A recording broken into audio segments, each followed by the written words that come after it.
থেকে সিআইডি পাঠানো হয়েছে। বলেন কি সমস্যা, আমি সমাধান করতেছি। আমি হলাম ইন্সপেক্টর লুটুপুটু, এক চটকায় করি সমাধান সব কিছু। স্যার আসলে হচ্ছে গিয়ে ওই ফকির বেটা রেস্টুরেন্টে এসে খাওয়া দাওয়া করছে, বিল হচ্ছে 4590 টাকা। হ্যাঁ 100 টাকা দিব, বাকি টাকা দিত না।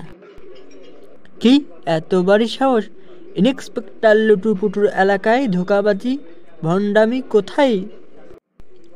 কি ব্যাপার, তুমি নাকি খাওয়া দাওয়া করে রেস্টুরেন্টের বিল দিতেছ না? তোমাকে জেলে নিয়ে যাব নাকি? স্যার আমার কাছে তো 100 টাকা আছে, আমি দিতেছি ওইটা নিতেছে না। সবগুলারই জিনিসের দাম বাড়াই বলতাছে, এখন নাকি 4590 টাকা হয়েছে। এতগুলো তো আমি খাইনি। আমি এত কিছু জানি না। তুমি খাবার খেয়েছো, রেস্টুরেন্টের বিল দিবা, চলে যাবা, নয়তো আমার সঙ্গে জেলে যেতে হবে। স্যার আমার কাছে কোনো টাকা নাই, আমাকে জেলেই নিয়ে চলেন। জেলে ভালো মন্দ কিছু খাইতে পারবো।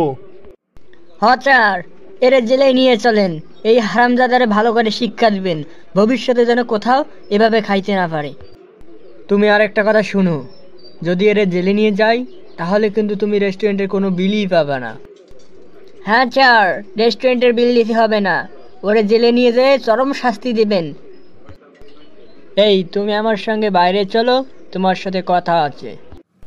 হ্যাঁ স্যার, কি বলবেন বলেন, আমার কাছে কিন্তু কোনো টাকা নাই। আচ্ছা তুমি শোনো আমার কথা, রেস্টুরেন্টের বিল হয়েছে কত?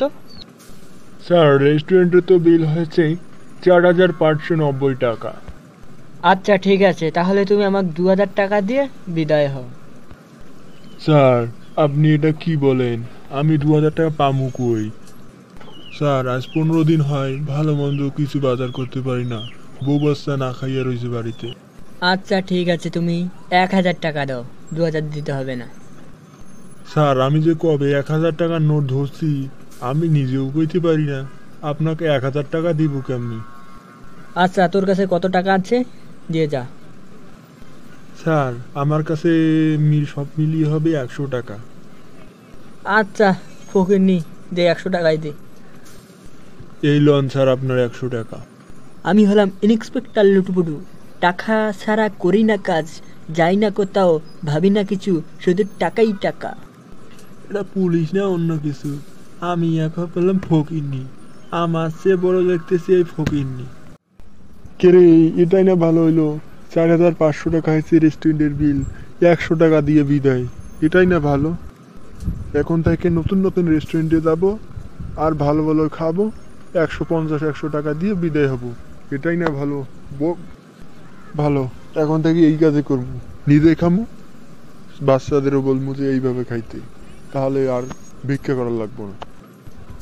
যাই রাতের জন্য আবার 100 টাকা জোগাড় করি আর ভালো রেস্টুরেন্টে যাবো।